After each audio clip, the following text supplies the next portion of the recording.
Hello, everybody, and welcome to The Reality Show, brought to you by the Ayn Rand Center UK, where we apply objectivism to everything.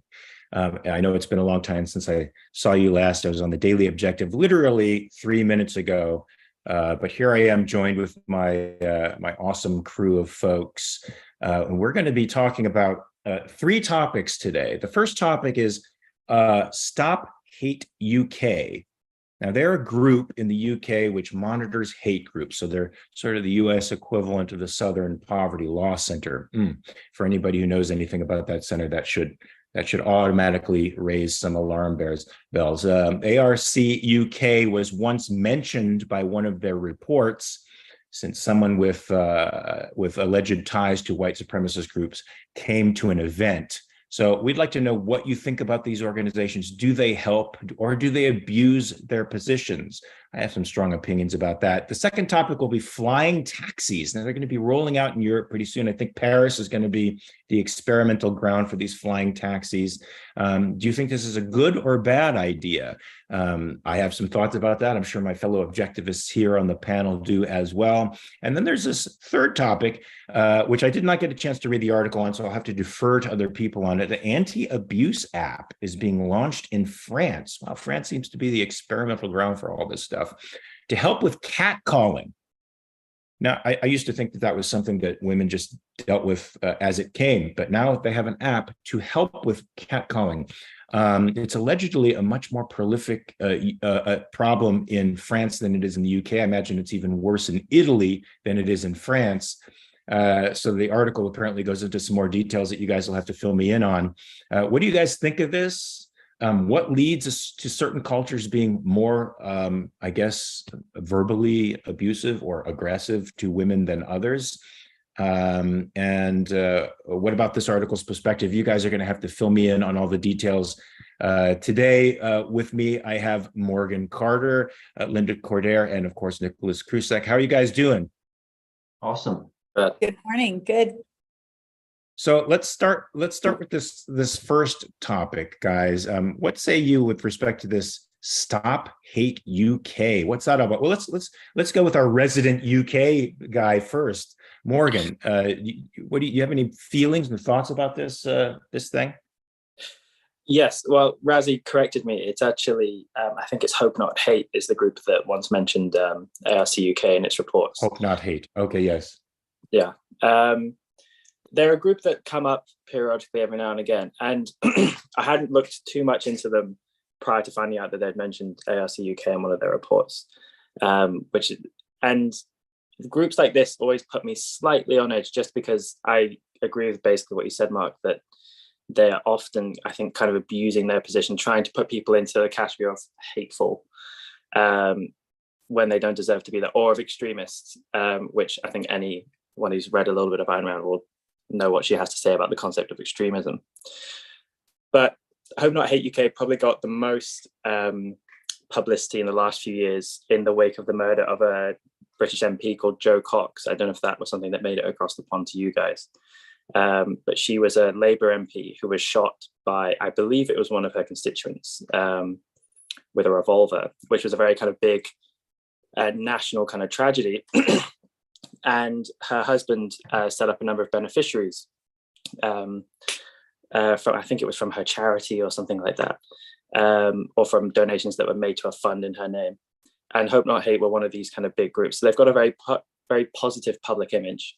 But just as with the Southern Poverty Law Center, which you compared them to, I tend to view them with a bit of skepticism about whether they really fulfill a useful role about kind of highlighting perhaps dangerous terrorist groups, which would be a useful function for an organization like that to do. But whether they actually fulfill it, I'm not convinced that they do. Well, in the United States, the Southern Poverty Law is clearly a leftist organization, and they only target right-wing organizations or people who are ideologically not aligned with them. It doesn't even have to be necessarily right-wing. So they definitely abuse their power here in the United States, and I don't think they serve the purpose they're intended to. Linda, what say you with respect to this? You're probably familiar with Southern Poverty Law group, right? Oh yeah, and we've dealt personally with things even just like BLM, where we had to literally paper up all of our windows and sit inside our businesses armed because the demonstrations were so violent, and they were being not applauded by, but supported by local law enforcement, which was really frustrating. So when you get these extreme groups, I think they misrepresent themselves to lure people in, and then everything is false pretenses. People get excited and it creates nothing but problems. Our firsthand experience with that, frankly, was horrifying, and I can only imagine what's happening overseas. I'm sure the Southern Poverty Law Center labeled you as a hate group for simply trying to protect your property against real terrorists out there. Nicholas, do you have any? Go ahead. I'm sorry. Go ahead. No, I was just going to say that's pretty much exactly what happened. And as merchants, we got very little support. It was down to even people dining out in restaurants, sitting outside, were being accosted verbally and sometimes very close to being physically by some of these protesters. So yeah, I don't see any good coming from this at all. And has the Southern Poverty Law Center designated BLM as a hate group? Does anybody know? Oh, they have not. Not sure. I'm pretty sure they have not. I doubt they would. Nicholas, do you have any passionate feelings about this? I'd like to elaborate on something that Linda brought up about the hypocrisy of the way these so-called anti-hate groups, the way they regard the left versus the way they regard the right. I looked at both of the websites for Stop Hate UK and Hope Not Hate. I noticed an interesting difference, even just when you look at the homepage of these two respective organizations. Stop Hate UK, clearly they're against discrimination. They don't want immigrants and asylum seekers to be harassed, but their website gave me a more of a politically neutral impression. When I looked at Hope Not Hate, specifically, they say that they target alt-right or far-right groups. Those are the kinds of groups that tend to fall most commonly under their radar. And the report that Rosie sent out just a few minutes before we went on air, where ARCUK UK is actually mentioned on page 19 in this very, very long report, was talking about this new trend. It's something called generational identity. I didn't have time to read it in detail, but they identify this as a dangerous new alt-right organization or far-right organization that's spreading all kinds of identitarian, nationalistic propaganda. The point being that these anti-hate groups, they tend to focus very much on what they see as modern-day manifestations of fascist tendencies or neo-Nazi tendencies, but they almost completely ignore any kind of violence or threatened violence from groups like BLM or Antifa, which lean more politically towards the left. Clearly, there's some sort of double standard going on here. Well, from my extensive interactions with communists and fascists online, there is a conflation of fascism with capitalism now that is permeating social media, and that's quite frightening to me. So they're able to label you as a free market capitalist, a fascist sympathizer, or at least a fascist or fascist adjacent, which I think is a very frightening turn of events. James, and also I wanted to say quickly, the left also makes a distinction between property crime and crimes against people. They see a right to property as something that's variable. It's not that important. Property can be replaced. After all, things are insured. So when BLM goes on burning rampages and breaking things, they find that to be not very reprehensible. And so they put that in an entirely different category, unfortunately. So those people have committed no sin in the minds of those folks. James, what say you with respect to this? We have redefined on the left what free speech is, what violence is in free speech, so that your words can trigger me, Mark. And if I'm triggered by your words, well, I'm justified in using violence. Your words are violence. And when they've collapsed that distinction, of course, we're going to have ideological problems on that side. And then on the other side, as you point out, certain violence is justifiable. And that kind of violence, even though they're acting like the brown shirts and the black shirts, the real fascists from European history with their street thuggery and violence, they're the actual fascists in their behavior. But that violence is A-okay with them They don't need to go by legal procedures. So we've had both, and that collapses any kind of real moral distinction here. That's the problem, is philosophy. Now, is it me, or is everybody a fascist now in the establishment?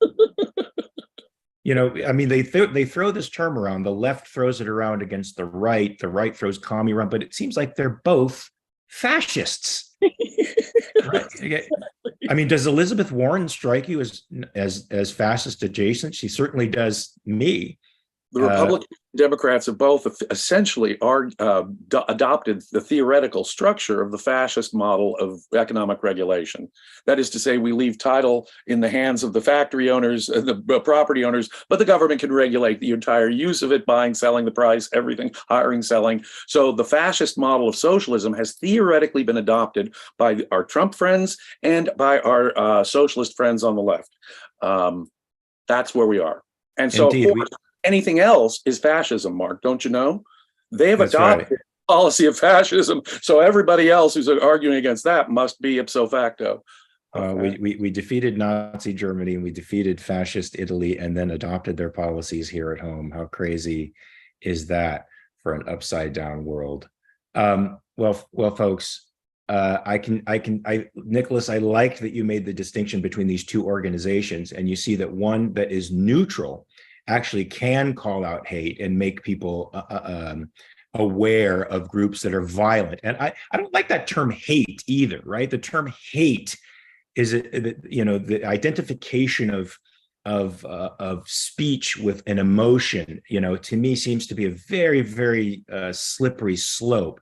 And if an organization is calling out violent, and incendiary organizations that are trying to stir up populations to do bad things to folks, that's one thing. But producing material that aggravates people or agitates them because they disagree with it, this is now also being conflated with hate. What do you guys think about this whole concept of hate anywhere in the law, anywhere with respect to someone critiquing speech? What do you guys think of that? I think it's in recent time, it's become something of a package deal, or at the very least, it's an invalid concept, but I think it's become a package deal. So on the one hand, you have discrimination on the basis of race, on the basis of ethnicity, but that's being lumped together with something like so-called Islamophobia. Now, there are many legitimate reasons why someone might be wary of the ideology and even the practice of Islam, which very often leads to violence, acts of terrorism. So in that sense, being cautious against a potentially violent religious ideology is valid, is legitimate. Whereas discriminating against people on the basis of religion, on the basis of their ethnic origin or whatever, is not valid. But all of this is being packaged together, the way hate is being used today in political discourse and in the media. You said it. Obama said America is a place where we shouldn't be allowed to, it's wrong. Everything that, when the guy burned the Quran in Florida, President Obama came down and said, that is anti-American. No, that is American. That is an expression of free speech, Mr. Obama. And the fact that people get upset, the fact that people, oh my goodness, you've offended the prophet, you've offended my religion. That is your freedom to do. Criticizing a religion, an ideology, that's free speech, no matter what emotions it has. The right to offend is essential. In fact, it's not the stuff that everybody's not offended about. It's only where somebody's going to be offended that free speech needs protection. So yeah, we've completely lost that real notion of what America is all about. America's tolerance of religion means that the government can't do anything, which means, or even at worst, if I'm myself even being violent, say in a hate crime against a synagogue or something, which is all too common in this country, that's where it's the violence part. It's the actual violation of rights part that the government has a right to crack down on. Do we have to qualify it with a hate crime? You can just say a crime, right? Yeah, you can just say committed violence against anybody instead of qualifying it. Right. Yes, I mean, and seemingly paradoxically, the right to burn that Quran or that Bible or that Torah is what enables thousands and thousands of sects to coexist with each other peacefully. Notice the right has a similar thing with flag burning. Mm-hmm. Oh, it's my private property. I'm doing it in my backyard, say, and I'm burning a flag. That is a form of my free expression. The right say, well, emotion. Think of all those veterans and conservatives who are getting their hearts broken because you're burning their flag. See, emotions are used as a standard on the right. Emotions are used as a standard on the left. And what your essential point is correct. Hate and, in fact, emotion as such must be removed from the law, or we're sort of building in a non-objectivity to that law. I agree Absolutely. with James. And Quint actually wrote a very controversial story in which a Quran is burned. And oh my goodness, did he take a ton of heat for that? And, you know, even prior to publishing it, we discussed what could come in the aftermath. And it didn't matter because, again, it was his right to write and publish whatever he wanted to. And it's actually a fabulous story. So I think that hate needs to be completely removed. They shouldn't even be using that word because I'm not even sure they understand the definition of it. It's overused in so many platforms, even just in social media right now. It would never have occurred to me to draw a picture of Muhammad because I'm not interested in Muhammad as a figure, and nor would I want to hurt the feelings of some Islam person, all of the things being equal. But once you threaten people drawing Muhammad, once you start shooting up the folks at the in Garland, Texas with the Draw Muhammad con, well, then you make me want to go out and burn a Quran and draw Muhammad and post pictures of Muhammad all over the internet. And I think that's the appropriate response. That would have been the appropriate I would make one response. little distinction here. I disagree in principle with the practice of burning books, any kind of books. I don't care if it's the Communist Manifesto or Mein Kampf. I disagree with the practice of burning flags. But would I defend someone's right to do that, even though I disagree with it? Yes, I would. So I think there's a distinction that we need to make there. Well, and I would say the same thing about the American flag. I mean, to James's point, if you're going to burn something on your property, that's your business. I loathe seeing these things happen publicly. I wouldn't even burn the Canadian flag. I agree. I think it's offensive, but there's all kinds of things I find offensive that have got to be legal. It is, in fact, the speech, as Ayn Rand pointed out in her article, Censorship, Local and Express. Look, I find explicit hardcore porn offensive, but that's where I need to stand. Me, Ayn Rand, I need to stand up and say they have an absolute right to free speech, these pornographers. And that's exactly the point here, whether it's flag burning, book burning, things that I myself, if it's a Nazi flag, okay, burn it. But if it is the flag of a relatively free country, no. Obviously, I agree with you, Nicholas, in principle. But guess what? I have no right not to be offended by someone else's speech. Morgan, do you have anything to add?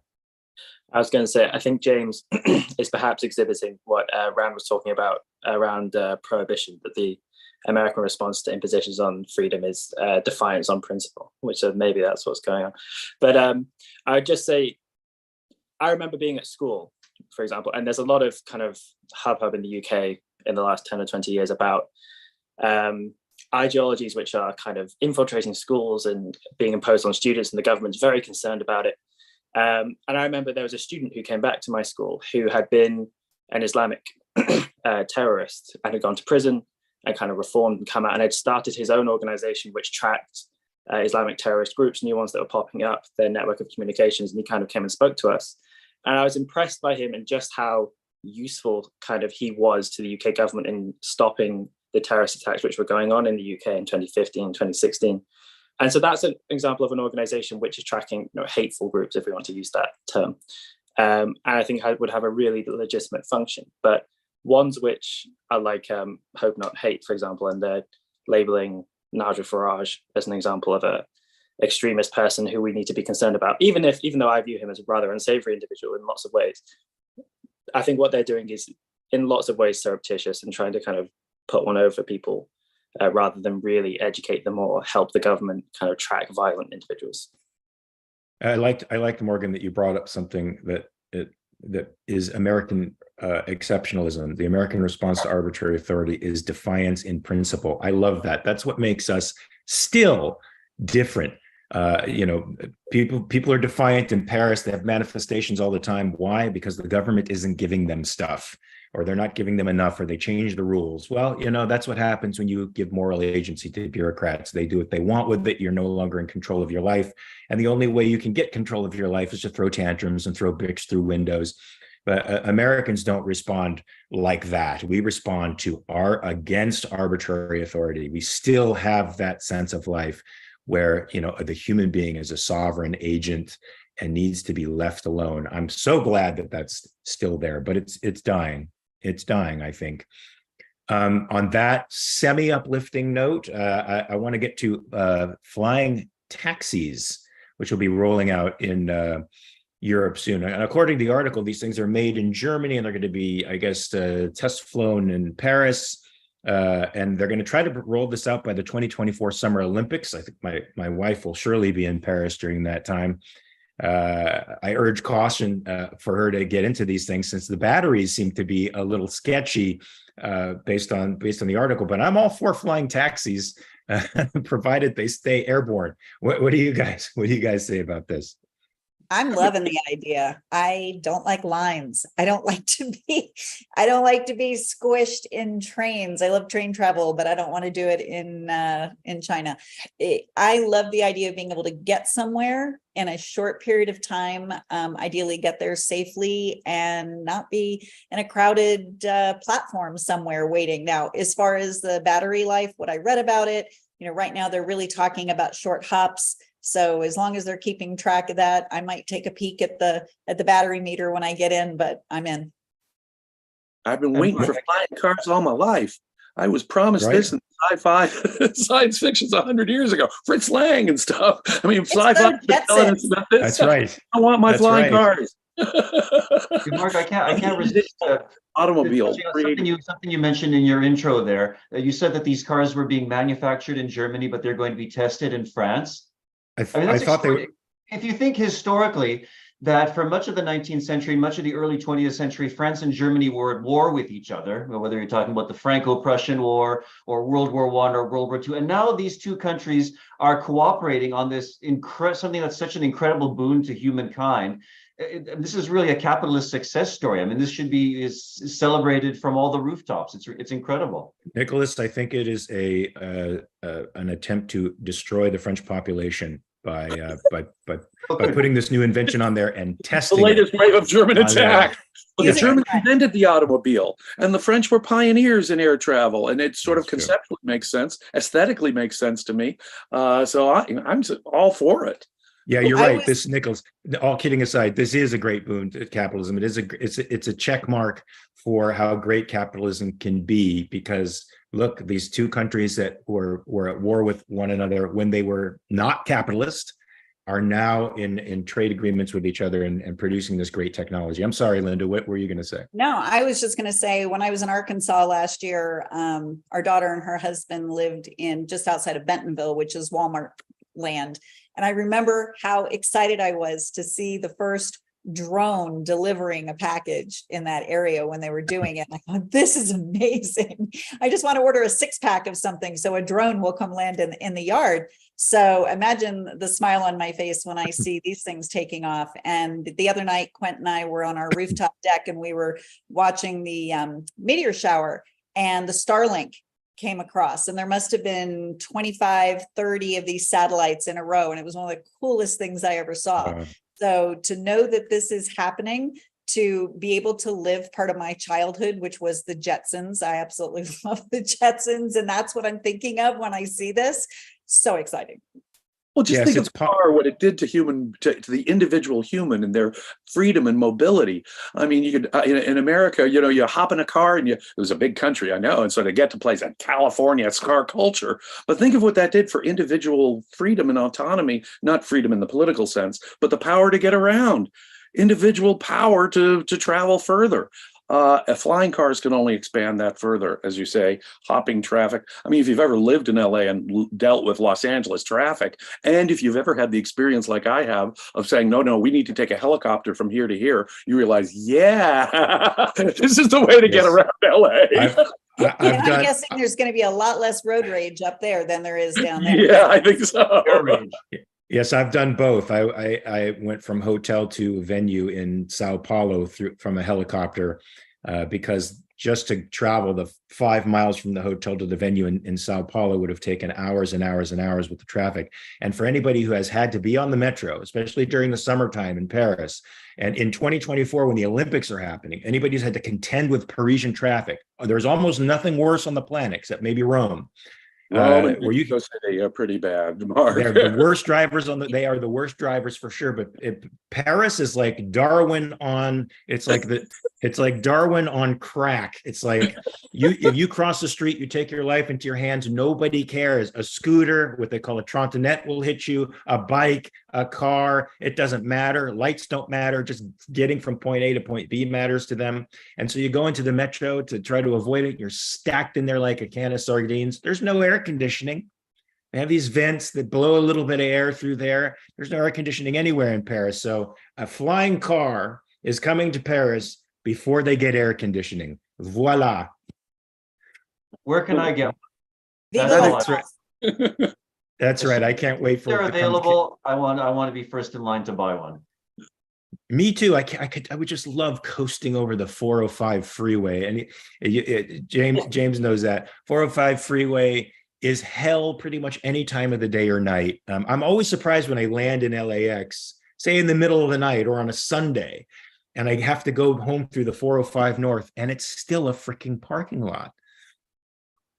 Parking lot. Yeah, it's unbelievable. Morgan, what say you with respect to this? Do you have any particular feelings on flying cars? Well, as someone who was in Paris in July of last year, I second everything you just said about taking your life into your hands. Trying to get off the metro during rush hour is certainly taking your life in your hands, because people will shove you back onto the train, given how desperate they are to get on. I guess I don't have too much to say about this, except that when I shared that this was going to be a thing with some people who I was hanging out with last night, their initial reaction was instantly one of skepticism of, oh, that's not going to work. That's a silly idea. There's going to be disasters. Things are going to hit each other. And there may well, be teething issues with these things, as there is with any new technology. But there's something very suggestive, I think, about the way, perhaps this is a UK issue, of our mindset on these things, that we kind of don't want this kind of progress. If you ever go look at things people were writing in the 19th century when trains first came about, people were immensely skeptical of them. And if you think about what kind of almost like an old-fashioned technology trains seem like nowadays. So I think we should all just check that kind of impulse, because I'm not saying I'm immune from it, just that little kind of like resistance to progress and technology that's there. I think we should all just be mindful of that in these kind of things. I just want to show you how listening to the voice of skepticism screwed me over. Well, I was doing a film in Tangier, and we became friends with somebody who owned a very good restaurant right on the strip at the beachfront in Tangier. And so he invited us to dinner at his place, and we were having dinner. And in this dinner, we launched this idea, you know what, we should make an app where anybody who travels can travel to somebody's home where they cook a meal for them of completely, of the place. Wouldn't that be awesome? Yeah, we threw this. And so I came home and I threw this by a tech guy that I knew, and he was all skeptic. He threw all this skepticism out. And I, of course, eventually forgot the idea. And now we have Airbnb experience. We have several of these sort of things that have come down the pike, and we were 10 years ahead of it. And I shouldn't have listened to that skeptical voice. I should have just gone ahead and grabbed somebody with the technical know-how and put it together. So don't listen to that skeptical voice. Flying cars, yeah, baby, I'll get in them. Oh yeah, people thought when the automobile was introduced more than 100 years ago, oh, this is the end of the world. People don't realize, for example, the mortality statistics from horse manure in urban contexts and the insect-borne disease mortality rates. The death rates from around 1890 to the 1920s plummeted in places like London and New York because of the Chicago. Because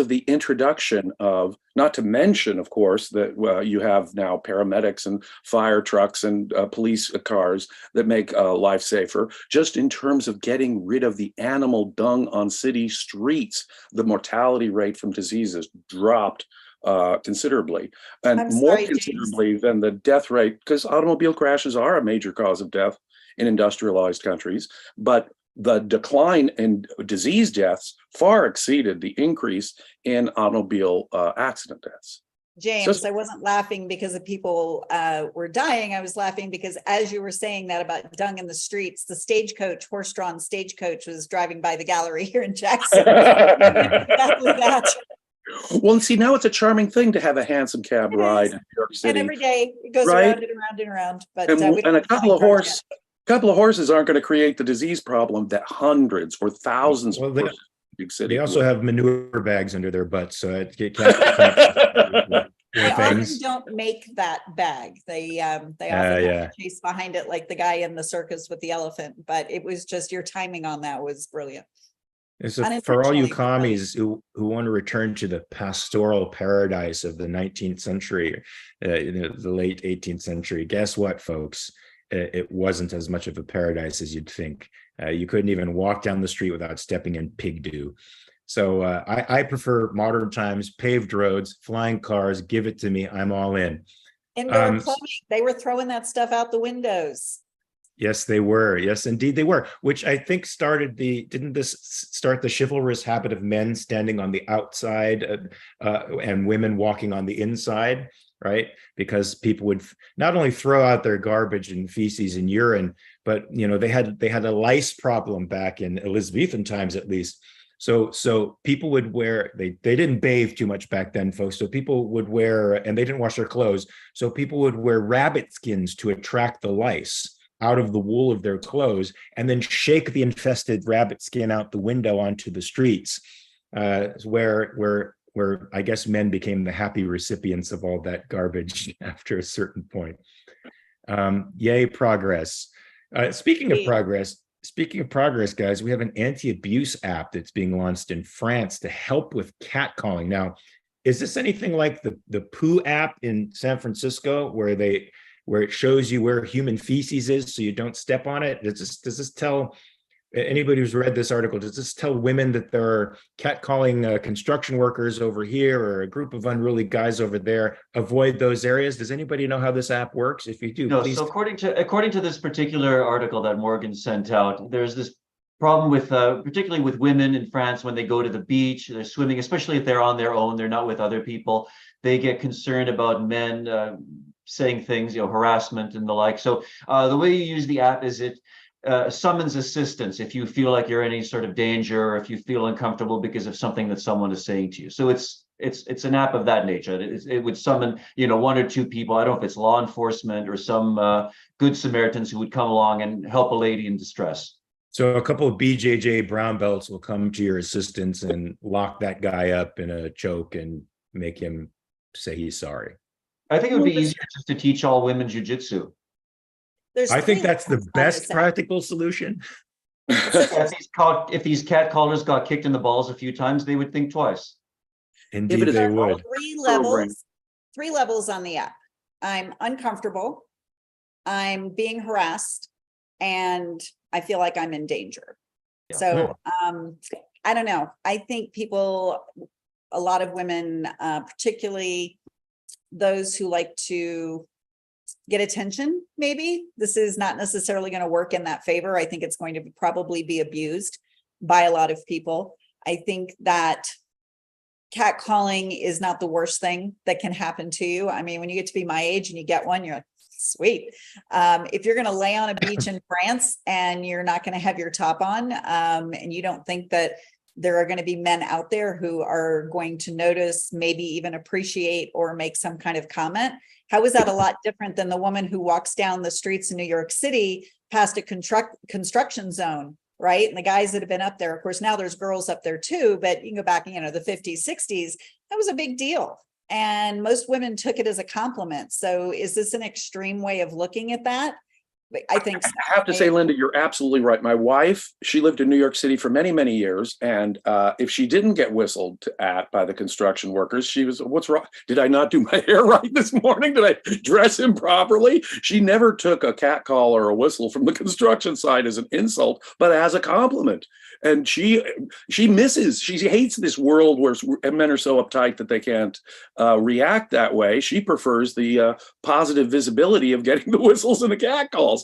But insofar as this app is a private thing, and it's a woman saying, hey, I feel uncomfortable here, and it's only summoning assistance, it doesn't tell us what that assistance will be. If it is at level 3, Linda, where she feels threatened, then it's probably a good idea that someone get out there to make her feel safer. But it doesn't, the app doesn't compel a response, does it? It just says she's summoning help because she feels uncomfortable. Well, You have a problem with that. I didn't see where it said where that help is going to come from. So if she truly feels like she's in danger, wouldn't you seek help from someone else who's there? Particularly, you know, they're talking about this being on the beach. The chances of you being on that beach alone are pretty slim. Or why wouldn't you use your phone, if that's what the app is on, to call law enforcement? I mean, again, is this regular phone here? Yeah. some guy that Yes. happens to be over at the lifeguard stand, or does he have to come from the gym that's, you know, however many blocks away? I don't remember seeing that in the article, but to be honest, I just scanned it. Yeah, I see the summoning of hordes of men to be a scary phenomenon. I see the possibility of this being misused by people who want attention to be a scary phenomenon. So I'm not sure that this is the greatest thing in the world for us. I like being catcalled. When the times that I've been catcalled, I think it's a compliment. You know, so I wouldn't mind hearkening back to those times when somebody appreciating your looks wasn't an insult or an objectification of you, but simply the appreciation of your looks. You know, if you're hot, you're hot. An older That's gentleman good. walked by the gallery the other day, and I mean to tell you, he was probably every bit 80, dressed to the nines, looked fantastic. And I said something. I just said, "Hey, you're looking sharp tonight." Now, if I'm going to have to worry about saying that to someone when I'm literally paying them a compliment, the irony here is he kind of side-eyed me like, what? But it was still a compliment, and hopefully he realized that as he walked by. Probably not receiving many of those compliments at his age, so it's great that you did that. God, I love it. But you see, it relates back to what we were saying before about using emotions as legal standards and stuff. It's really a huge, huge mistake. Offense, verbal offense, whistling offense, even if you are offended by it. See, the emotion is not the correct way of approach. I feel uncomfortable. And that's the way a lot of our sexual harassment laws work in the employment context. Is it making a hostile work environment? Well, what does that mean? I'm not being threatened necessarily with, you know, loss of job. I'm just feeling uncomfortable. It makes me feel weird. And that's a dangerous standard, it seems to me, an inherently non-objective law. Is there anything in the culture of France, the culture of Italy, where I know this stuff is pretty prominent, in New York? I know I have women friends who've been to these countries, who've been to France and who've been to Italy, and they did say that they felt not just uncomfortable, but unsafe in some beaches and walking down some streets with the men leering at them and making comments. So it is something that's much more prevalent and much more problematic than it is, say, in the UK, in North America. It's very aggressive. Yeah. I've prosecuted enough rape cases and stalking cases that I know, yes, there's the phenomenon of women maybe going overboard and being too sensitive, but there's a very real phenomenon of physical threats out there and real scary physical situations out there. Yeah. Are these cultures misogynistic? This might sound like someone from Britain having a pop shot at the countries from the continent, but it seems to me, I think especially Italy as well, Mark, which you mentioned, there's a kind of style of machismo in those countries, which on the one hand, in certain times can be kind of endearing, kind of, big chested, and at other times can be, I think, rather unpleasant. Speaking to some friends of mine, just like Nicholas, one who grew up in France and others who've been to Italy, I think intimidation is definitely what the style of kind of, it's not just catcalling, but it really kind of borders on harassment that some of these interactions kind of come into, following women in your car, screaming, like shouting at them out the window, like, come get in the car. And even, things from there. So is there something kind of misogynistic in their cultures? I think probably yes. I think there probably is. I would have to kind of have a bit more firsthand experience. Also, whilst this is perhaps a bit of a hot topic as well, in the last few years, there's been an awful lot of immigration from certain cultures into Western Europe, which definitely do have misogynistic attitudes towards women, and which I know from some of these stories I'm kind of thinking about with friends, where it's been certain people who aren't kind of part of native French culture, but who it's those kind of people who are kind of enacting some of these kind of harassments. And I think that's something that we should consider as well. And I But think is an app like this more likely to be used by someone who's just annoyed? Or is it really going to be there for someone who needs help? In which case, why do we need the app? I'm going to use my phone and I'm going to call law enforcement. Indeed. And that's one of the reasons I think it'll probably be used badly. Yeah, so I think that's why they had many problems in Sweden when they had influxes of these misogynistic cultures going into Sweden. And suddenly women were, was it Sweden or in Germany? Many of women were being harassed and assaulted. Yeah, assault. There were a number of assault cases in Sweden, the allegation. And yeah, I mean, if wearing anything but a burqa is an invitation to rape in your culture, then yeah, it's misogyny straight up. Yeah, women can't show an inch of ankle without that being an invitation to sexual assault or threats or being followed. No. I share your fears about the misuses of this, but let's hope it's still the nature of the reaction when your friends get there to help. That's the criminal or not criminal thing. Maybe there may be situations, Linda, where you don't want to call the cops yet, but I would like a couple of my friends here just to be around me. And that makes me feel safer. Just a little can of mace visible. I mean, you'll be surprised how many people are immune to that stuff, and that's frightening when you spray it in their eyes and they still keep coming at you. I'll say like bear spray. We have bear spray here. It's a lot stronger. Okay, use that for sure, but just hope the wind isn't going in your direction. Sure. I say take BJJ for a few years, and I think you can handle pretty much anybody who comes your way. I will just say, in lots of parts of Europe, you aren't allowed to get pepper spray or mace, and it's even the case in the UK that if a woman were feeling uncomfortable and so had her keys in her hand, if someone were following her as preparation to kind of hit them with to defend herself, that would be viewed as kind of preparation for an assault or something like that. So self-defense is a kind of real issue here, which would make the case for an app like this, I think, a little stronger.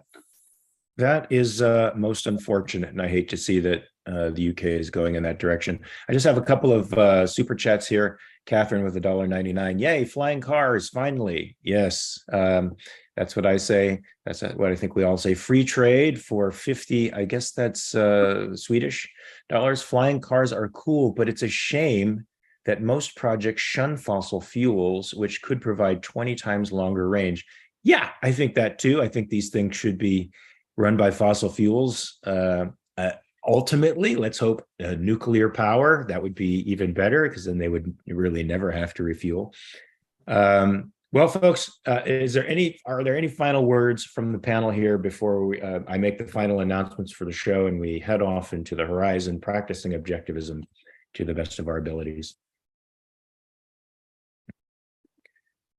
All right, I'm going to take that silence as a no, nothing further to say. Upcoming shows at 9 p.m. UK time, HBTV with Harry Binswanger on the inherency of perception. James and I were just talking about that. That will be awesome. You should see it. I think it can clear up a lot of confusion out there with respect to lots of things that I hear coming from the philosophical world. So, guys, it's been another reality show. I hope you got your dose of reality. I hope that dose fills you up for the day and lets you go on out there, conquer the world, and check your premises. Peace.